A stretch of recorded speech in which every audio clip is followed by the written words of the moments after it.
코로나19로 교회 예배가 온라인이나 가정 예배로 전환되면서 성도 간 교제와 소통의 의미가 더욱 중요해지고 있습니다. 다양한 방식으로 교제와 나눔에 힘쓰는 교회들을 찾아가 봤습니다.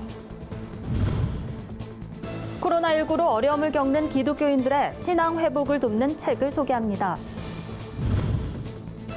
기아대책 CCM 홍보대사들이 코로나19로 지친 국민들을 위로하는 찬양 영상을 공개했습니다. 안녕하십니까. 구티비 뉴스입니다. 코로나19로 사회적 거리 두기가 일상이 되면서 교회들의 고민이 깊습니다.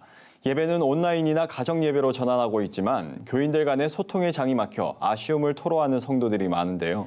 다양한 방식으로 교제와 나눔에 힘쓰며 코로나 사태를 극복하고 있는 교회들을 찾아가 봤습니다. 정민혁 기자입니다.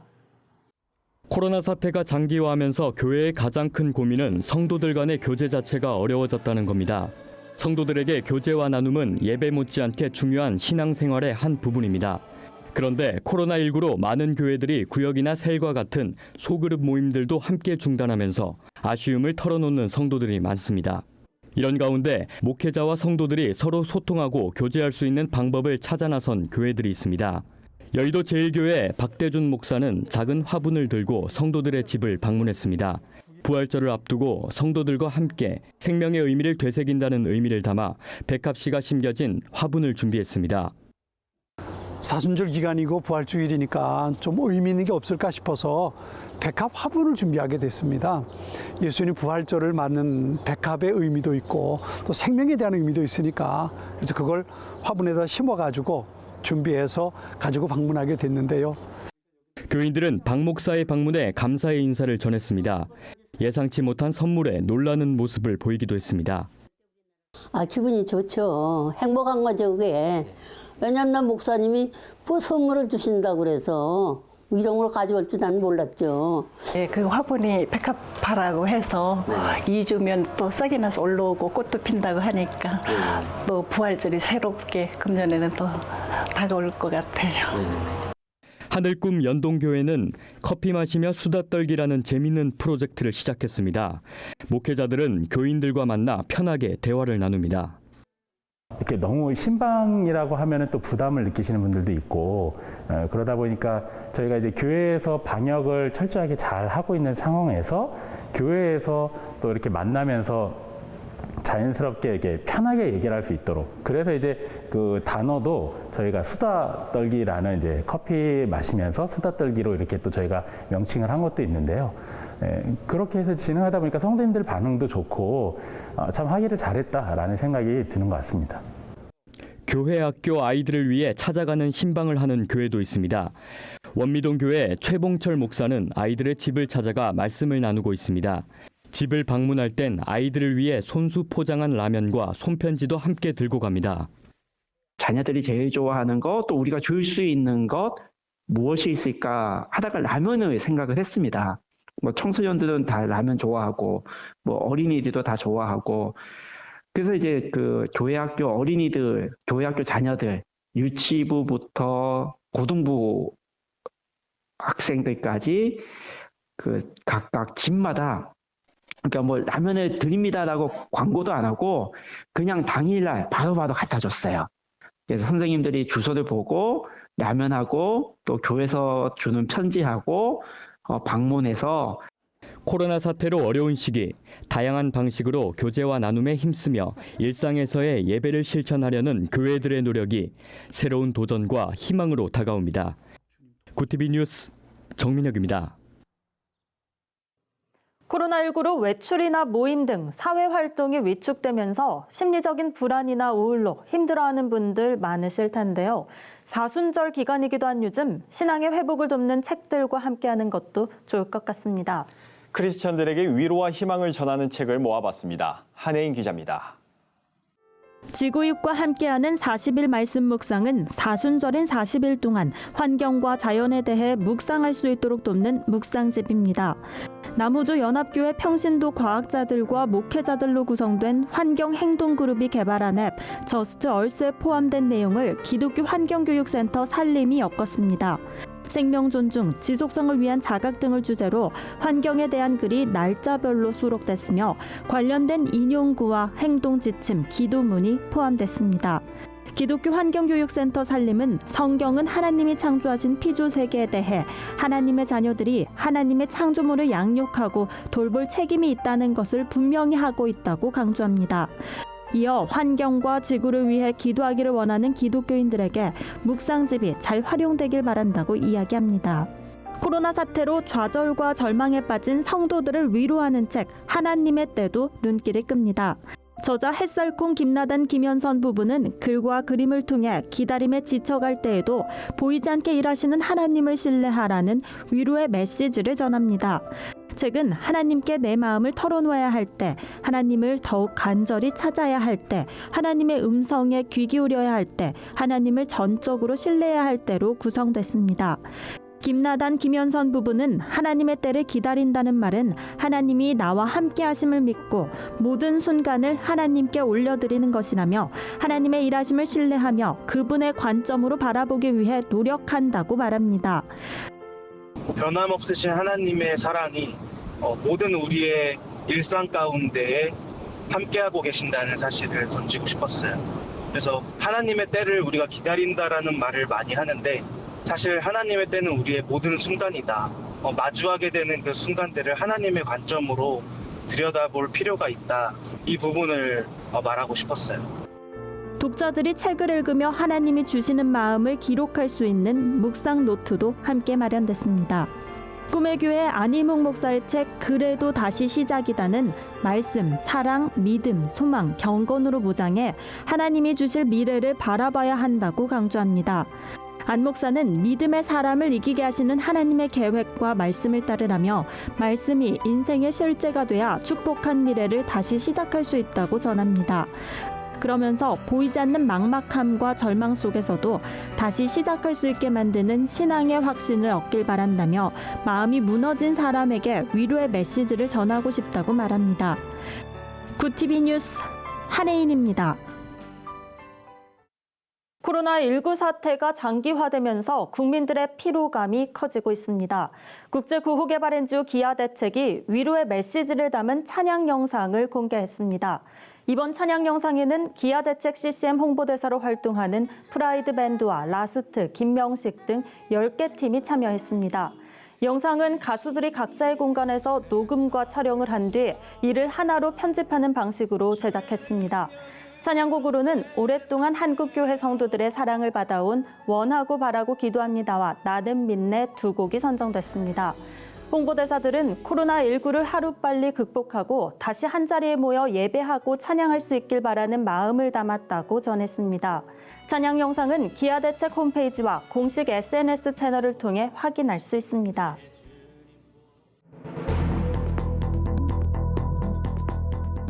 세계 곳곳의 주요 소식을 살펴보는 시간입니다. 미국 상원이 코로나19에 따른 경제 피해를 막기 위해 역대 최대 규모의 경기부양 법안을 만장일치로 통과시켰습니다.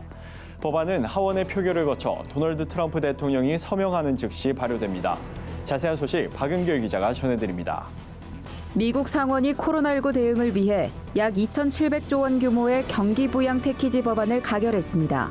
미국 역사상 최대 규모의 지원책이 담긴 이 법안은 상원에서 만장일치로 통과됐습니다. 이 법안이 실행되면 코로나19로 타격을 입은 중소기업과 핵심 산업에 수천억 달러를 대출하고 미국의 납세자에게 현금을 직접 지원할 수 있게 됩니다. 실업급여와 의료장비가 필요한 병원에 대한 지원도 가능해집니다. 중국이 코로나19로 일자리 문제에 초비상이 걸리자 고용 안정 조치를 잇따라 내놓고 있습니다. 중국의 도시 실업률은 지난 20년간 4에서 5% 수준이지만 올해 2월에는 6.2%로 급등해 사상 최고를 기록했습니다. 이는 지난 2달 동안 약 500만 명이 일자리를 잃었다는 뜻이라고 전문가는 지적했습니다. 후춘화 중국 부총리는 전염병 유행 등의 영향으로 올해 취업 상황이 매우 심각하다며 인터넷 채용 등 다양한 형식으로 구직자들의 취업을 지원해야 한다고 말했습니다. 또 코로나19로 가장 큰 피해를 본 후베이성 소재 대학이나 후베이 출신 졸업자에게는 일회성 보조금을 지급한다고 밝혔습니다. 코로나19 확산으로 인간과 가장 가까운 침팬치와 오랑우탄 등 고등 유인원도 감염 위험에 노출돼 있다며 이들의 보호를 촉구하는 목소리가 나오고 있습니다. 미국 과학자들은 과학저널 네이처에 실린 공동서한에서 고등 유인원의 코로나19 감염 위험을 줄이기 위한 즉각적인 조치를 요구했습니다. 이들은 인간에게 가벼운 증상을 유발하는 병원균이 유인원에게 옮겨가면 심각한 상태를 초래할 수 있다며 현 단계에서 고등 유인원을 대상으로 한 관광을 중단하고 현장 연구를 줄일 것을 권고했습니다. 북한이 발사한 북한판 에이테킴스 미사일이 핵무기를 탑재하기 위한 용도로 활용될 수 있다는 분석이 나왔습니다.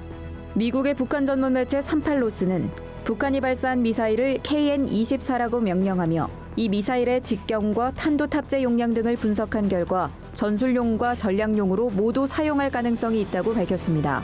38로스는 지난 21일 발사가 북한 KN-24의 대여섯 번째 시험이었다며 북한이 겨우 몇 차례 시험 후 군부대에 배치한 이전 사례에 비춰볼 때 이 미사일이 조만간 실전 배치될 것이라고 전망했습니다.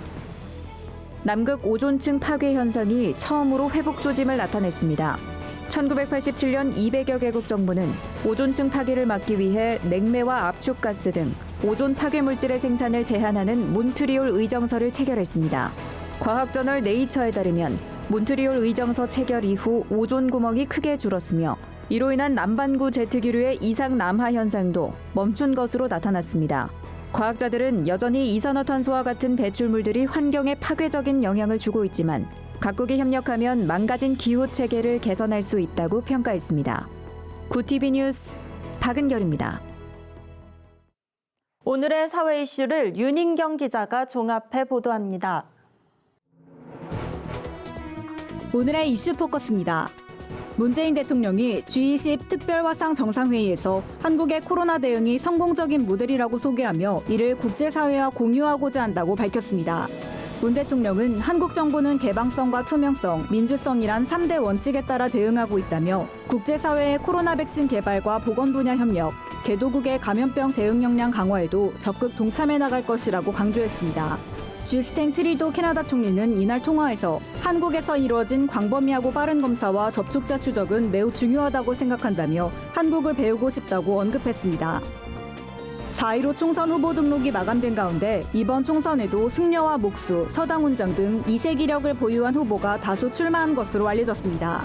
이색 이력 후보가 가장 많은 정당은 허경영 씨가 대표로 있는 국가혁명배당금당입니다. 배당금당에 소속된 경북 안동예천 신효주 후보는 승려이며 대구 수성갑 박정정 후보는 직업란에 서당훈장이라고 기재했습니다. 경기도 안양 김효근 후보는 자신의 직업을 허경영 보좌관이라고 적어 눈길을 끌었습니다. 27일부터 미국에서 우리나라로 들어오는 사람에 대한 검역이 강화됩니다. 국내로 감염병이 유입되는 사례를 막기 위한 조치입니다. 중앙재난안전대책본부에 따르면 미국발 입국자 중 발열이나 기침 있는 사람은 공항에서 신종 코로나 바이러스 감염증 진단검사를 받아야 하고 증상이 없더라도 2주간 자가격리에 들어가야 합니다. 자가격리를 이행하지 않으면 내외국인을 막론하고 1년 이하의 징역이나 1,000만 원 이하의 벌금을 물게 됩니다. 미성년자 성착취물을 만들어 텔레그램에 유포한 혐의를 받는 박사 조주빈이 첫 검찰 조사를 받았습니다. 서울중앙지검 여성아동범죄조사부는 조 씨에게 텔레그램 박사방 운영에 대한 기초 사실관계와 혐의 인정 여부를 확인했으며 조 씨의 성장 배경과 범행 전 생활에 대해서도 조사했습니다. 조 씨를 변호했던 법무법인 오연 측이 사임계를 nem에 따라 조 씨는 변호인 없이 10시간 동안 조사를 받았습니다. 검찰이 조 씨에게 적용한 죄명은 아동청소년 성보호법 위반 등 12개로 수사 기록은 총 38건, 12,000쪽에 달합니다. 기상청에서 올해 서울의 벚꽃이 27일 개화했다고 밝혔습니다. 1922년 벚꽃 관측을 시작한 이후 가장 이른 개화로 기상청은 올해 2, 3월 평균 기온이 높고 일조 기간이 길었기 때문으로 분석했습니다. 기상청은 서울기상 관측소에 지정된 왕벚나무 한 가지에서 3송이 이상 꽃이 활짝 피었을 때를 서울 벚꽃 개화 시기로 봅니다. 벚꽃 개화 후 만개까지는 일주일에서 열흘가량 걸리는 점을 고려하면 다음 주 주말에 서울 벚꽃이 만개할 것으로 예상됩니다. 네이버가 코로나19로 어려움을 겪는 지역 소상공인들을 위해 상생기획전을 마련했습니다. 기획전은 각 지역 농특산물과 맛집 상품, 중소기업 우수상품 소개로 마련되며 네이버와 경상북도, 농촌진흥청 등 지방자치단체와 정부기관이 5월 31일까지 진행합니다. 네이버는 상생기획전을 쇼핑판과 푸드판, 우리 동네판에 추가 노출하고 디스플레이 광고도 무료로 지원할 방침이라며 앞으로도 지역 소상공인과 생산자들이 온라인 채널을 통해 판로를 확보할 수 있도록 상생 협력 방안을 적극 모색해 나가겠다고 말했습니다. 구TV 뉴스 윤희경입니다. 글로벌 선교방송단과 함께하는 교계 소식을 최로희 기자가 보도합니다. 기독교 윤리 실천 운동이 최근 드러난 N번방 등 디지털 성착취 관련 온라인 좌담회를 28일 개최합니다. 이번 좌담회에서는 디지털 성착취 양상과 플랫폼의 책임, N번방 사건 관련 법률 규정, 디지털 성착취를 가능케 하는 조건 등을 살펴봅니다. 또한 효과적인 성교육과 함께 디지털 성범죄 근절 방안을 논의합니다. 좌담회는 기윤실 페이스북에서 실시간 중계되며 홈페이지에 편집 영상이 게시될 예정입니다. 한국기독교교회협의회가 부활절 연합 새벽 예배를 각자 자리에서 드리기로 결정하고 부활절에 맞춰 메시지를 발표하기로 했습니다. 교회협은 올해 한국전쟁 70년을 맞아 용산교구협의회와 함께 갈등을 넘어 다양성과 포용의 공동체로란 주제로 부활절 연합 새벽 예배를 준비해왔습니다. 교회협은 코로나19 확산세가 멈추지 않는 상황에서 우리 사회를 보호하기 위한 노력에 동참하기로 했다고 밝혔습니다. 대한예수교장로회 백석은 대구의 코로나19 치료 거점병원 5곳에 실내용 소독제 3,000개와 마스크 2만 장을 전달했습니다. 또한 대구 지역 교회들의 마스크 10,000장, 지역 아동센터에는 소독제 300개와 마스크 3,000장을 지원했습니다. 예장백석 장종현 총회장은 예수 사랑을 담은 마스크와 소독제가 꼭 필요한 곳에 사용돼 치유와 회복의 역사가 일어나길 바란다고 말했습니다. 대구 성시화본부가 코로나19 사태로 어려움을 겪는 교회와 학원선교단체 83곳에 50만 원씩 생활지원비를 전달했습니다. 성금은 세계 성시화 운동본부를 통해 전국 각지와 해외의 후원금으로 마련됐습니다. 대구 성시화본부 대표본부장 김홍기 목사는 도움을 주신 분들께 깊이 감사드린다며 성금이 들어오는 대로 계속 어려운 교회를 돕겠다고 밝혔습니다. 구TV 뉴스 최로입니다. 이상으로 뉴스를 마칩니다. 코로나19로 많은 교회들이 건물을 폐쇄하고 온라인 예배를 드리고 있습니다. 구TV는 예배 참석이 어려운 성도들을 위해 주일 예배 실황을 전해드리고 있습니다. 오늘도 함께해 주신 여러분 고맙습니다.